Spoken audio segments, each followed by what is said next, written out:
Orlando. So you like it? Yeah, it's cool though. Yeah, great weather. What's not to like great weather? Yeah. Yeah. I hear you. I'm Craig. Neil. Neil, nice to meet you. Glenn. Glenn, nice to meet Aaron. you guys. Neil. Hey man. Rick. You had a safe trip in. Yes. Looks like you all made it. So. Well, actually, we did get a flat tire on Did you? Yeah. Did you? You suck, man. Yeah, big time. And it was one of those things where, as it happened, you're like, shit. I hope we got a spare tire. I to jack it up with. Yeah, but luckily Right. we found the tool and the spare tire. So Yeah. I know how that is. I know how that is. So you guys excited to see that?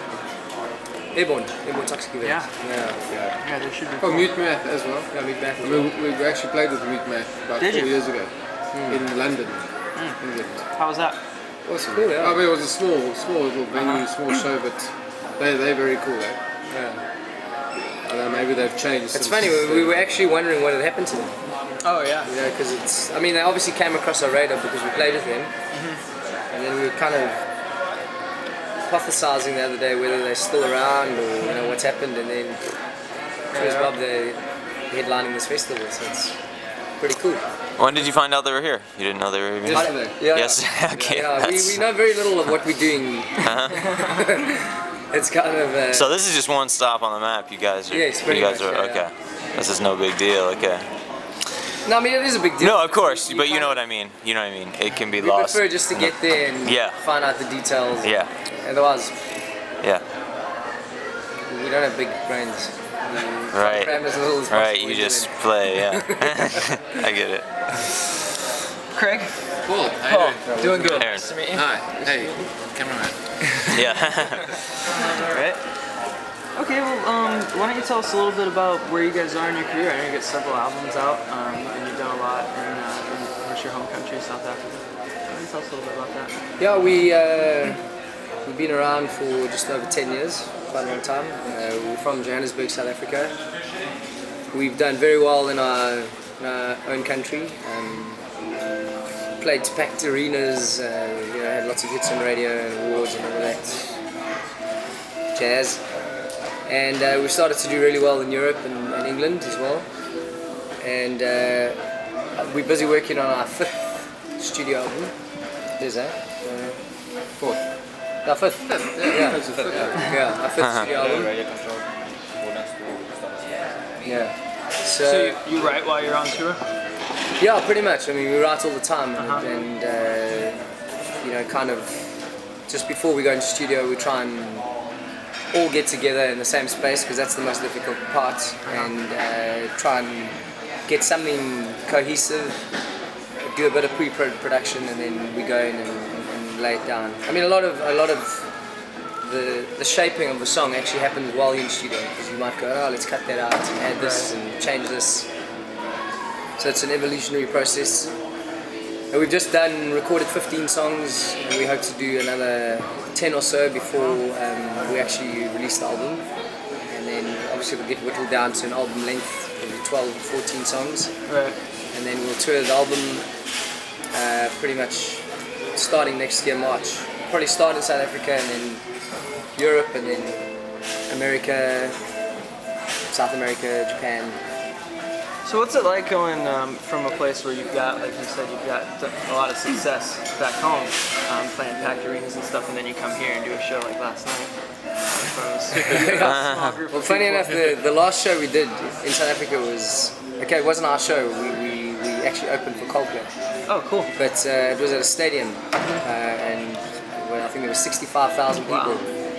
So the very next show that we did was in New York to maybe 150, and then we played a show in Atlanta to maybe 200 people, and then last night to maybe 10. So it's quite a contrast. But the funny thing is, like being on stage it's kind of like being on a bicycle. It's the same. Right. It feels the same. I mean, sure, there's less Except people. the hill's a bit steeper. Yeah. It's still cool though, you know. It's still the fact that we're on the beach in another country playing a show. Yeah. Not many people from our country can say that. And there were two very big fans there last night. Oh yeah? 2 girls came up to us. About with 200 What were you pounds. saying? Were they plump? Yeah, so I mean, it's like even though you think, oh, he's playing to 5 people at a bar, there's still 2 hardcore fans there whose night's been made just by singing. Yeah, and You whether always it's, got to put everything in. whether it's 2 people or 60,000, we perform the same. You know, it's kind of, well, I kind of just zone anyway, go into zone, whether there is a massive crowd. Right. For a good. Yeah, I don't think the amount of people in front of you dictates the level of fun. Right. I mean, you're still doing what you love. Be on a stage, play music. Who cares if there's, like you say. That one person might be very important. Who doesn't never know. Why don't you tell us a little bit about how you guys got into playing your instrument and then maybe how you guys met and got together and decided we need to make this a band. This is what we want to do. I guess we'll all talk individually how we got playing. Well, the way I started playing guitar is back in high school. I went for a couple of auditions to sing, and they all failed miserably. So I was like, screw that, I'm going to start my own band. And I thought the only way to really do it was to learn an instrument and to understand music a little bit better. And then I wasn't really good at guitar, so I started writing my own songs based on the few chords that I knew. Because I'd get sheet music from bands that I liked. You know, they were like B sharp, minor. I'm like, what is that? It's like Greek. So I just stuck to the few chords that I knew and I found it a lot more fun, a lot more fulfilling to write my own songs. And then myself and Neil actually we all went to the same schools, primary and high school, they're brothers. But myself and Neil got introduced via a mutual friend. And then we started, and then Neil can take over and talk about how he started. How did you get to play an instrument? Yeah, I had a friend who actually, well, I used to work with him, and I was still in high school, and I went to go help him with his job, do private jobs after work, and he had a drum kit, and he said I must sit down and try it. So I sat on the drums and sort of tried it, and I fell in love with it. I went home, sort of bashed around on pots and pans, literally, and eventually I got a drum kit and started playing. And I met this guy, and I met this guy. You carry on. I basically played piano and guitar, and then back in '98, my brother Paul told me that he was going to a band practice at Neil's parents' garage, and I thought it would be cool just to go hang out and drink. So I went, and these guys needed a bass player, and there was a bass there, so I just picked it up and joined the band, pretty much. Pretty much. You know, the last instrument left is always bass. So don't worry about him actually. Next. No, well, my mom actually always had an acoustic guitar at home with like big files of church music. Like, I don't remember them.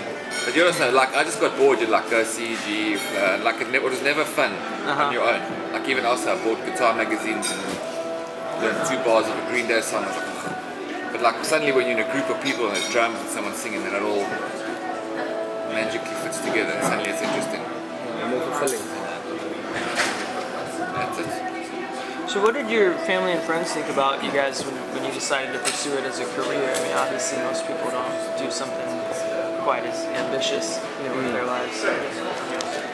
Well, I think all of them kind of probably in the back of their heads thought it was a passing phase. They were all very encouraging, probably lied through their teeth. Yeah, I mean, I think that Neil got the most pressure because we used to practice in his parents' garage and they heard how terrible we were. And we were really bad. But obviously we thought we were the best thing ever, the best thing to hit the world. But I mean, we used to practice five times a week, from 6 to 10 at night.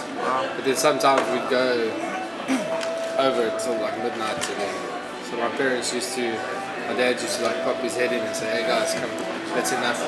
And then afterwards I'd go in when they all left. My mother would do this whole shouting match, where it would be almost punching each other and stuff. That's the first time. Yeah, it was kind of it's difficult, eh? They kind of not supportive. They want you to have that cushy, comfortable job in life, you know. Especially in South Africa, it's hard to make a career in music. Well, there's never really been a success story. There's no real artists that have made a career out of it. There's just There's a few. In those days. yeah, there's no. Clegg. Yeah, but rock music. Rock, yeah. There was you know, it was more. The path was littered with guys that failed or you know, were broke and kind of amounted to nothing. So I think you know, there was a bit of fear from everyone, even ourselves, on whether we should actually pursue it as a career. And for a long time we juggled studies and band, and then we juggled work and band. You know, none of us came from affluent households. It's not like our parents could fund our dream. You know, they were all working class and believed that we should kind of follow the same path because it's the safe path. Yeah, I know how that is. But you know, in saying that, I mean, they were still supportive. Yeah, supportive. But I think they kind of thought the dreams were fleeting. They'll get over it. It's just a phase, and we just carried on and on. But then we kept becoming more successful. And I think the biggest crossroad is when we decided to quit work and just focus on music, because it meant we were going backwards almost. We were earning a lot more as workers, and we had to make a decision to earn a lot less and just pursue music. And you know, obviously that was quite scary, because at that stage we were successful, but in music there's no guarantees. Maybe you're successful for 5 minutes, and then what? But we made the right decision. Yeah, luckily for us it's been a successful story, and we're pretty happy with it. Hopefully, like a lot of the younger bands now in South Africa will get support from their families. Yeah. So did you guys play? Did you play a lot of local shows to start out with, just like in local clubs and bars? Yeah, all the time. We played anywhere, anyone that would have us. Yeah, we literally travelled the country And for free. down, back and forth. It wasn't ever about money. We opened for free for any band, play house parties. We even had our own little PA. And then we had a big PA, because there isn't really a circuit, proper venues. You know, one night you're playing at a sports club, and then a restaurant on the floor. No one has a sound system, so we had to set up our own sound system, break down our own sound system. So it was hard work. I think it prepared us for anything. Like now when we tour, it's a walk in the park. That's actually great. You go to venues and it's all There's a sound system there. Super cool. Yeah. So when did you first find like your first record deal when that came? Like how was that experience? Well, we never really had a record deal with a major. It's all been very independent. There's a local independent record company in South Africa, and we've always just worked together. It's kind of a family vibe. But when we first met, our manager Raphael, who also is our record label and our agent, it's very kind of incestuous. It's kind of a model that was seen as taboo. Right. Back then, you know, your agent and your manager couldn't be the same thing, and your record label couldn't be the same thing. But it was the only way we could do it, because no record company would sign us in South Africa. You know, rock was seen as a dying genre. It wasn't a successful genre. So the only way to do it was to actually have control of everything, of all aspects, and kind of forge your own path. But when we first did sign this sort of management deal, we were delighted. You kind of think, you've made it now. Someone actually likes you, and they're willing to work on you. But actually, it's just the beginning. There was still a lot of work. Yeah. There is still a lot of work. Right now we're at the beginning in another country. Yes. Now it's started all over again. Yeah. But at least we've got it back in behind us in South Africa, where we're able to do this stuff, you know, which is super cool. Yeah, we kind of have we finance America with the successes that we've achieved in South Africa and Europe and England. You know, so it's kind of this rolling snowball. Yeah. This is your new investment. Exactly. The States, yeah. Okay. And hopefully it doesn't do what the technology bubble did years ago. Who are some of your influences when it comes to writing music? Or when you first started, who are some of your biggest influences? I think when we, like the common thread amongst us all, I mean we've all got different music genres that we may not agree on, but I think the common bands we really liked was Radiohead. At the time Benz was like a big influence. The Cure, the Smiths, R.E.M., you know, yeah, but yeah, we'd already started before they came across our radar. That's far. Oh, we were like 3 or 4 years in. Let's not argue about it. Yeah. Just answer the question. So, but yes. Well, basically, I mean, Radiohead were a big influence, and then bands that sounded like them started coming out, like Travis and Coldplay and Muse, and so they became big influence as well. But now, we could spend 4 hours talking about influences. I mean, you know, there's so many good bands, there's so much to digest. And I mean, at the moment, it's most of the bands coming out of America. At that stage, it was most of the bands coming out of Britain that were kind of the influence. And now, most of the bands coming out of America are the influence. The thing is, the deeper you get into the music industry, the more bands you hear of. Right. So you really hear of bands that other people in South Africa will never hear of. You know? So it's definitely a whole span, just spanning. I think that's what set us apart in the early days. Those were like when we started, every band was trying to be Creed, Nirvana, you know, like all the American punk hard rock. We were listening to the Smiths and Cure and the Beatles, like this British jangly. So we sound very different to everyone else, which I think kind of helps set us apart a little. Well, it kind of puts you out too. And it seemed like, as all the bands back home, whenever there was a new scene, suddenly there were 20 bands that all sounded like Linkin Park, or it suddenly sounded like who was that other band? What's around that time? Limp Bizkit. Yeah. But bands would like one year they're playing grunge, then they're playing pop punk, then they're playing new metal. It's like it never just stuck to. Right. We're always trying to catch them or whatever.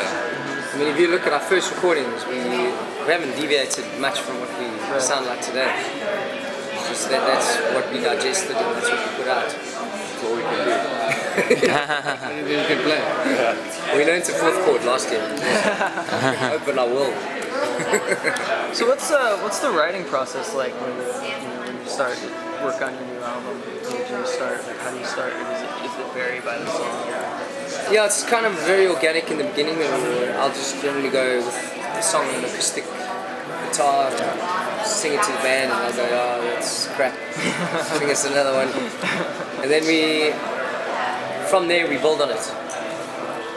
I mean, everything actually sounds like a ballad, or very slow in the beginning, but it can turn out being a very sort of energetic rock song, or energetic, almost like a dance sort of beat song. Yeah, so once everyone's put in their parts and coloured it up, it actually turns into a song. Yeah. So do you have a favorite song that you've worked on so far out of the 4 albums you've done? No, not really. I mean, it's and it also it changes. Some things you enjoy playing live, some things you like the recorded version of, some things you like that you don't really play live because they're not popular songs, but you still like what